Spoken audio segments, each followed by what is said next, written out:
Good morning, ladies. Happy Motivation Monday.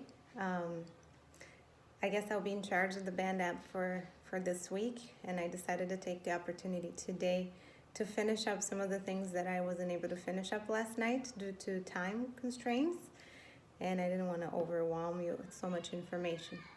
But today, for those that were here last night, you remember we were talking about different modes of discipline.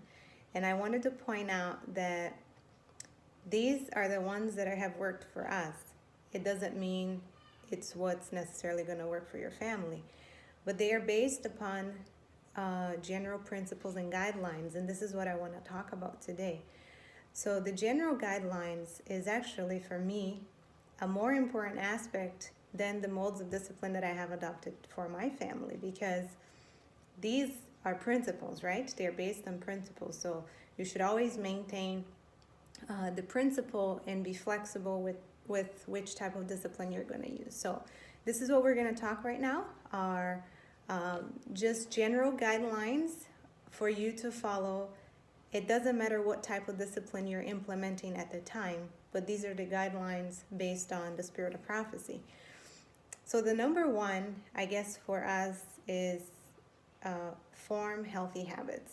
I have seen a striking difference on the days that my children have been well fed, well rested, and got plenty of fresh air and sunshine and exercise. The behavior is completely different on the days that it's raining or if it's too cold or too hot and we're trapped inside the house. So if a child is restless, if they didn't sleep well, if they didn't eat well, or if they're eating all sorts of things at every hour of the day, you're going to encounter a lot more difficulties and you're going to have to be implementing a lot more disciplinary procedures than you would have if their needs have been met. Now, number two, always be in tune with your husband with any rule or disciplinary procedure that you implement. And this is extremely important. The Spirit of Prophecy, I believe it's page 312, I could be wrong, has a segment that talks about how if a parent is too liberal and the other parent is too harsh, like too permissive and too harsh, how that can actually destroy the family, because right then the child gets the idea that there's not unity in the home. So you need to be completely in tune and set out your disciplinary procedures together so that you both implement when you're with your children. Number three, always set all rules and expectations ahead of time. And this is not just for the home, but I find it very important for when you leave your house as well. Like when you go visit somebody or when you go for the walk, before you leave, you set out your rules and your expectations so that the child is not out there to wonder, is today a good day for me to run away, or is it today a good day for me to stay for 4 hours at this friend's house and she's not going to ask me to go home? So you have to have your departure time, your return time, and set out all your rules and your expectations. Now, this one is quite familiar to everyone, but it's never too much to re-stress. Always give warnings to the timing of activities to avoid frustration. So, examples. In 10 minutes, we're going to go to the bath. In 5 minutes, it's time for dinner. Or you have 30 more minutes to play before we have to go to the store.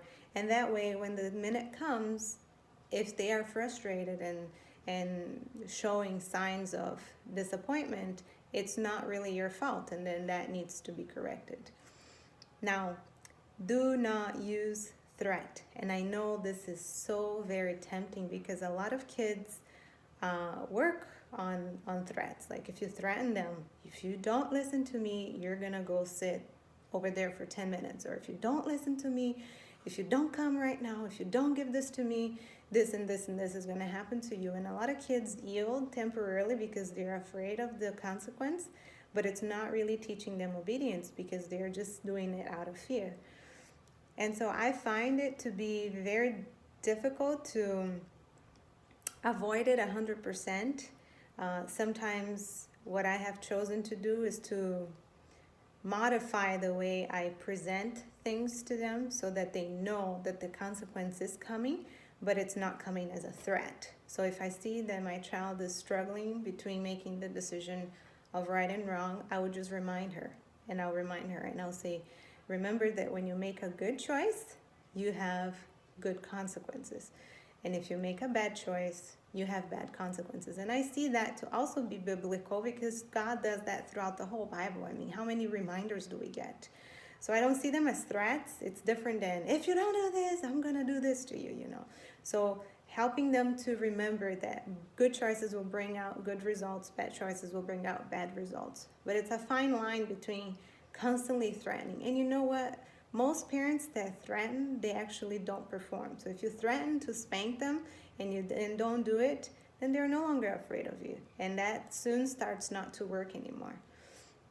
I always try also to name their feelings. Like if I see she's frustrated or if she's in fear or if she's disappointed or if she's hungry, tired, and I'm going to address that, I feel that one way of connecting with the child is to always say, I understand you're tired, I understand you're hungry, or I understand that you're disappointed that this happened to you, but this is still not acceptable the way you're behaving. And I find that by connecting with them that way, it gives the child the idea that, oh, I guess she is interested in knowing how I'm feeling, and they are more open for correction.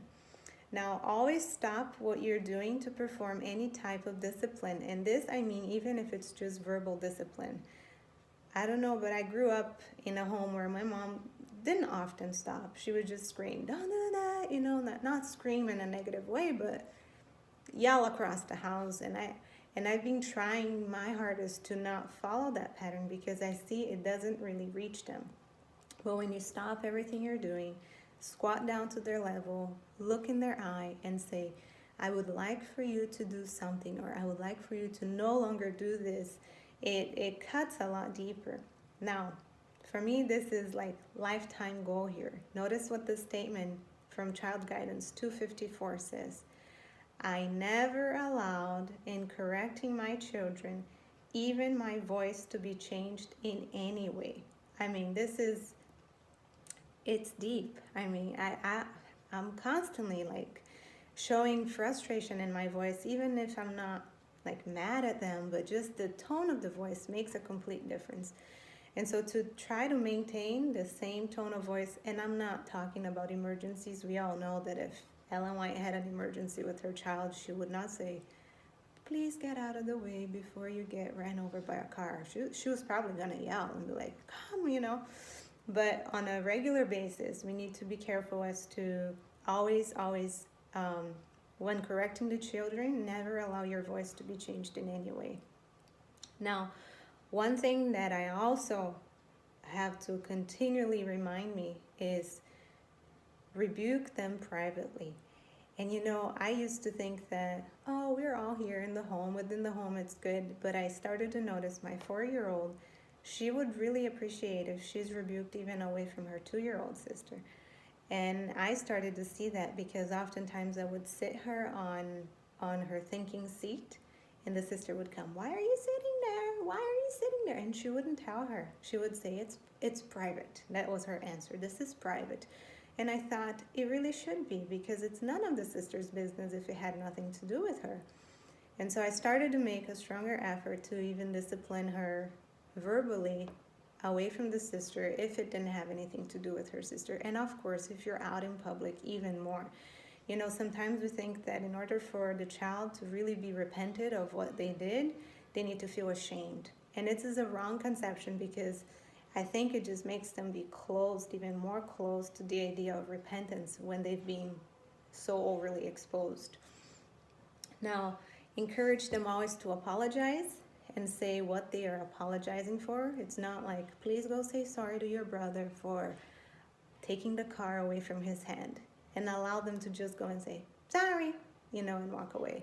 So I always accompany her, or I'm closely watching, and I say, go say sorry to her and say what you're sorry for. So she has to say, I'm sorry that I took the doll away from your hands. Have reasonable requests. So sometimes we think that in order for them to learn lessons, we have to keep setting up these traps for them. You don't. Life will bring them naturally.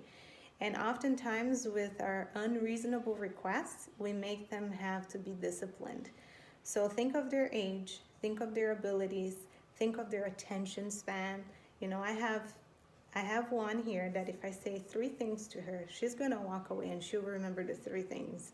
And my littlest, if I tell her one thing, she takes 10 steps. She has no idea what I told her anymore.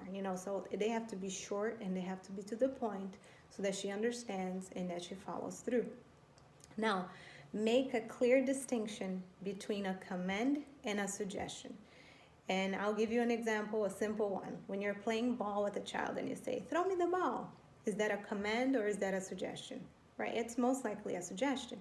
So if a child doesn't have that distinct difference between what a command is and a suggestion is, they will start choosing when to follow commands and when to follow suggestions. So the way we have done here at the house is if it is a command, I always end with okay, or did you hear mommy? All right.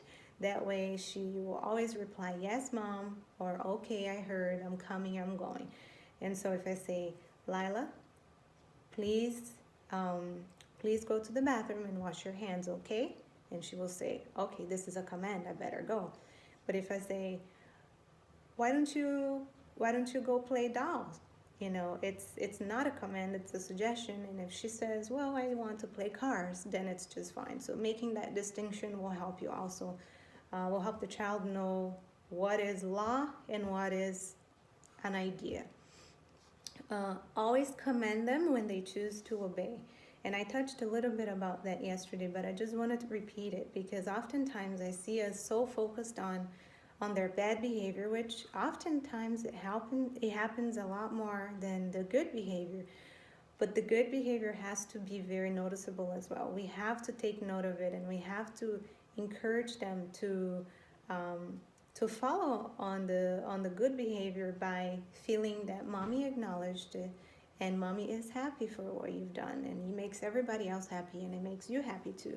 So always encourage them with a word of encouragement whenever they obey. And even rewarding is appropriate. If we have a system of reward here Sabbath mornings. So if you are very reverent in church on Sabbath, you will deserve a treat, a special Sabbath treat when we get home. And I'm not trying to buy their reverence because we're teaching them reverence all week, but I know on Sabbath it's even more challenging because the program is long.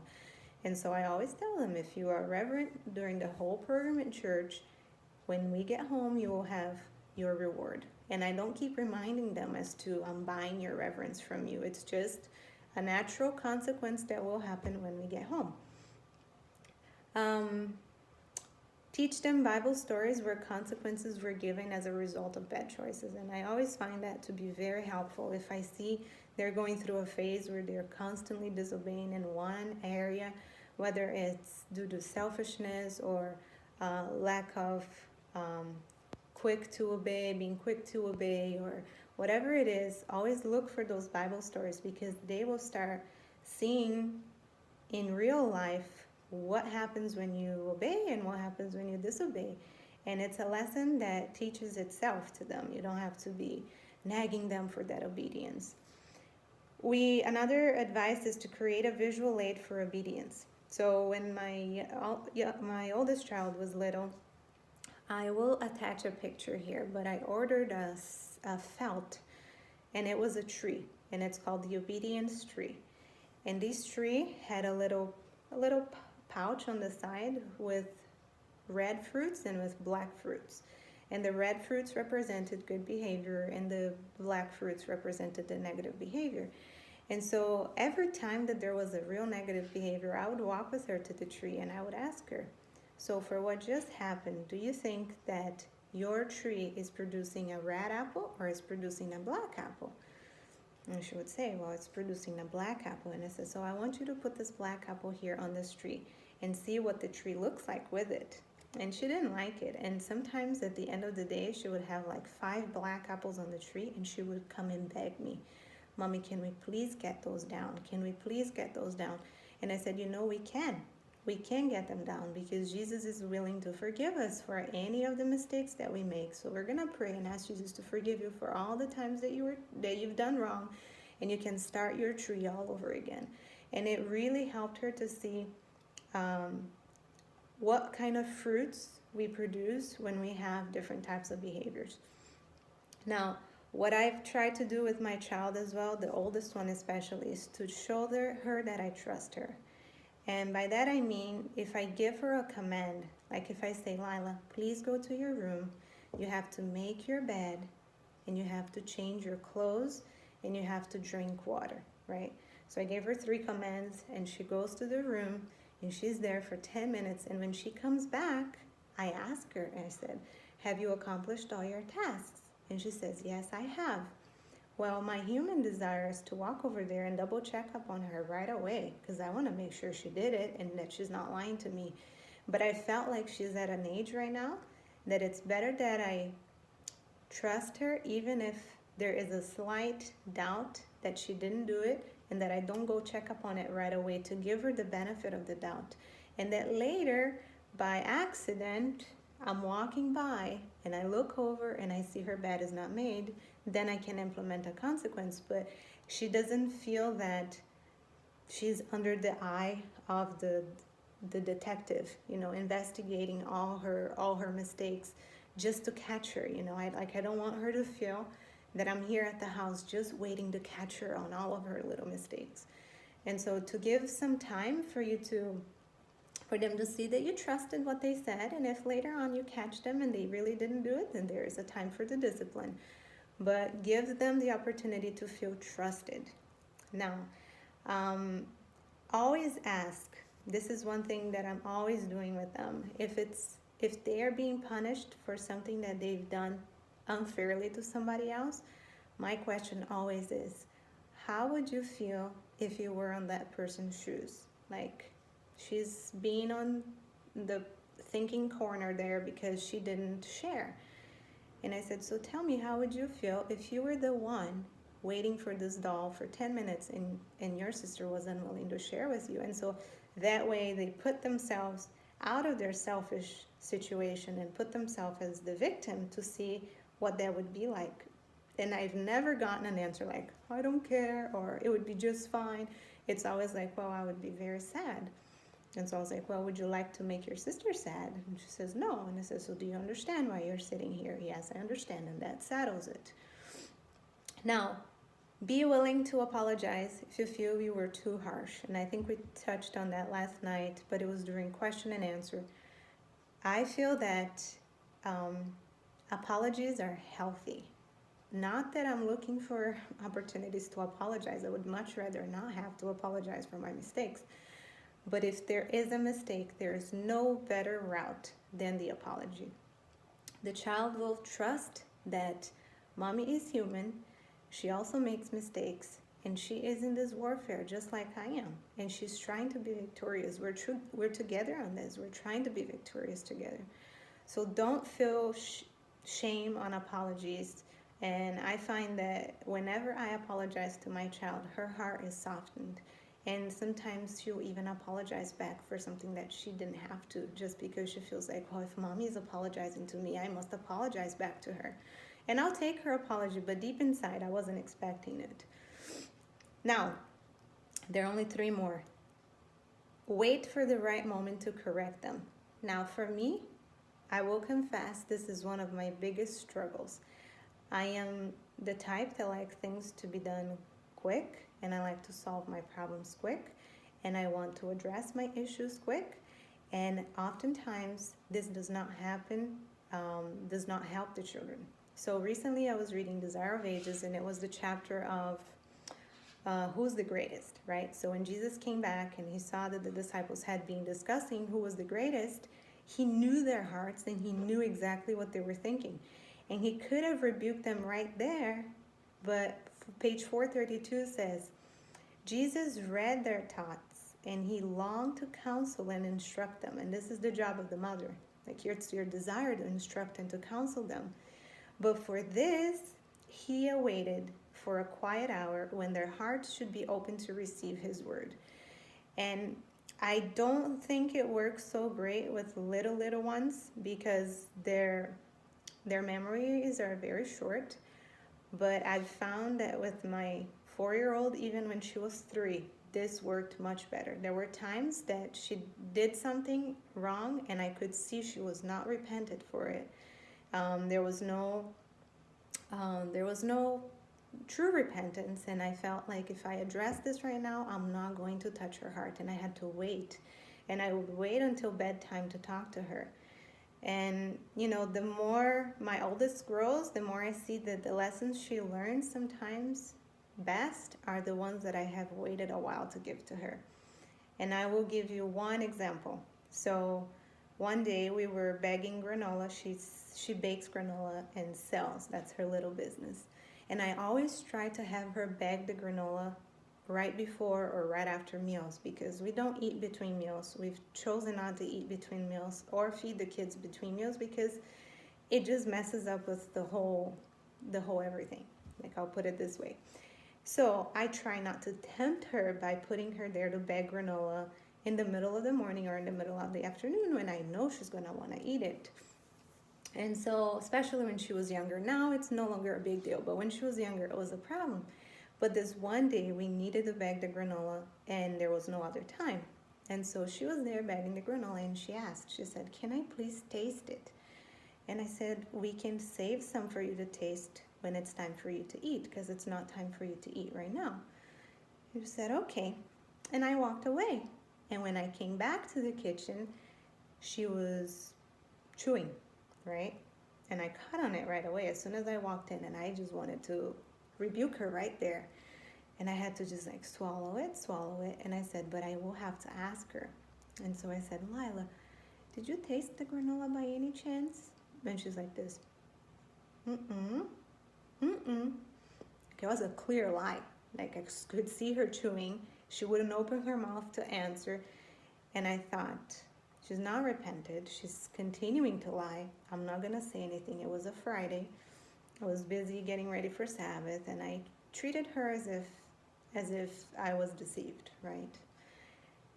And so that day I prayed, and the Lord gave me an idea, which is actually not an idea. He reminded me of a chapter of this book that I recommended, The Gentle Measures, where the mother did something similar to this. She waited until bedtime to address the lie.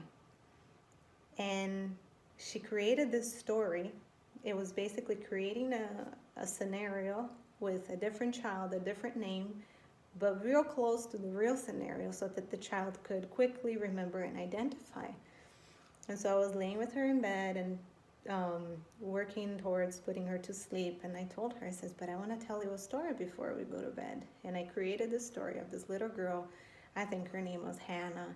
And Hannah, she was helping her mommy in the kitchen, and it was not time for her to eat. And the mommy told her, "Hannah, I don't want you to eat now because it's not healthy for you to eat in between meals.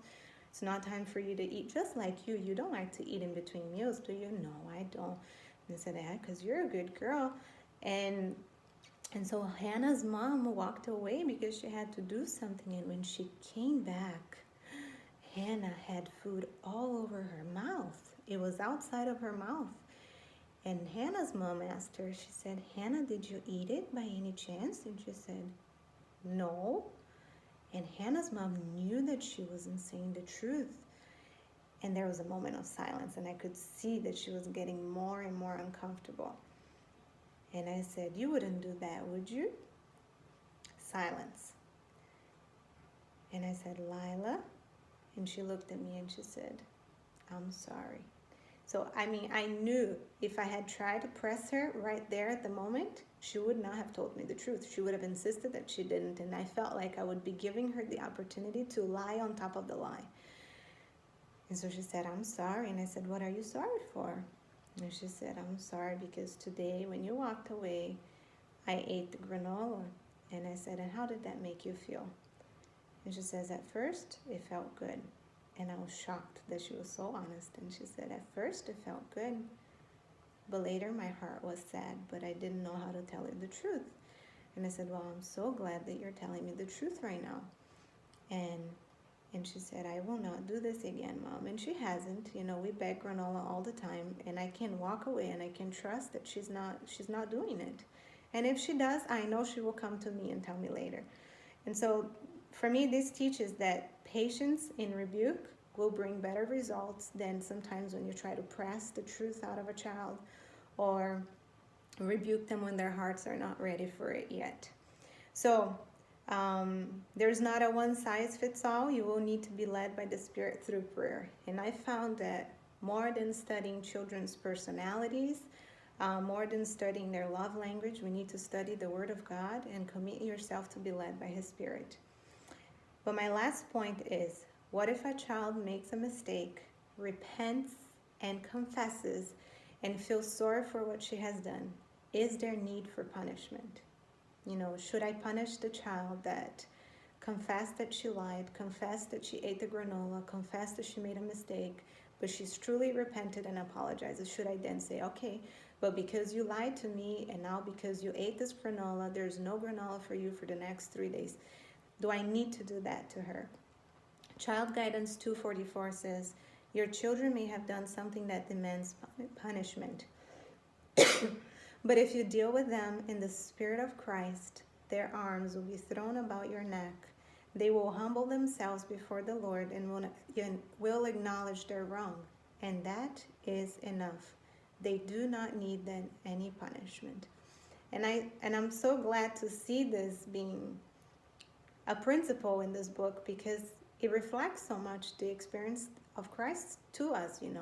His grace is sufficient for us, and many times when we do wrong and we deserve punishment and we are truly repentant and ask for forgiveness, Christ is not going to punish you on top of that. I know sometimes natural consequences will come from that, but there is no need for an equal in greatness punishment to try to balance off the misbehavior. And I will finish by telling you an experience I had with her just this summer. So it was probably 2 months or 3 months ago. I was going to the lake with a couple friends, and we drove to pick up a friend here inside the campus to go with us. And I went inside of the friend's house to help her get her baby and her things ready to go out. And while we were doing that, I left my 2 girls in the car, and her little boy was in the car with them too. So it was the 3 of them in the car right in front of the house, and we could see them and everything. And my girls have this doll that has a soft body, but a real hard, heavy head. And somehow they're always hurting each other with that doll, or actually hurting themselves with the doll, because they will take it and the doll's body will bend and the head will hit them in the mouth and in the forehead. And that day, I have a little one coming. And that day, the little one had that doll. You can say hi. Hi. Now you gotta go. Thank you. The little one had the doll. And so I'm inside of the friend's house, and it had been like 1 minute that I was in there. I hear blood curdling scream in the car. So I'm like, oh no, what happened? So I ran out there, and when I got to the car, my oldest said she got hurt. And I said, how did she get hurt? And she says, the doll banged up her mouth. And I didn't even question. I believed, because they've done it so many times. And I comforted the little one, and I said, I'm sorry that happened to you. And she calmed down, and we got going. But just as we were about to leave the campus, I remembered I had forgotten a beach towel.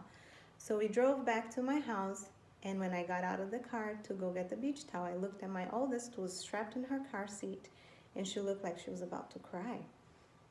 And so I looked at her and I said, is everything okay?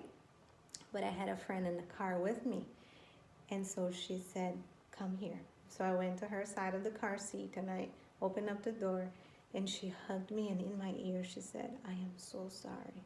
And I thought, what are you sorry for? I had already forgotten about the doll incident. And I said, what are you sorry for? And she said, I'm sorry that I didn't tell you the truth. And I said, what happened? It had been like 10 minutes since it happened. And she said, I was pulling the doll from her because I wanted it. And she pulled, and I let it go. and the doll hit her in the mouth.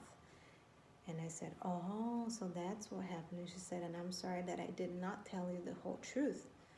And I could see she was truly repentant. She would have never been caught from that. The sister didn't tell her off. And I had already forgotten about it, but she felt extremely bothered by not telling the entire truth. And I looked at her and I said, I'm very proud that you listened to the Holy Spirit and that you're telling me the truth now. And I'm very sorry that you weren't brave enough to tell me the truth later, but I'm very proud that you did now. Thank you so much for always telling the truth. Do you feel better? And she says, I feel much better. And that was enough for me. We got into the car and we went and had a fun day at the lake. And it hasn't happened again. So for me, this is an opportunity to show God's mercy and grace to them. We are here to be their evangelists, and there is no better way to evangelize when there is an opportunity like this. So these are the thoughts I had for today. I hope you're blessed somehow. If you have any questions, just make sure to put them in the comments, or any comments. Please, we all benefit from the comments. And I hope you have a wonderful Monday, that you're led by the Spirit, and that you have a happy week ahead of you as well. Bye.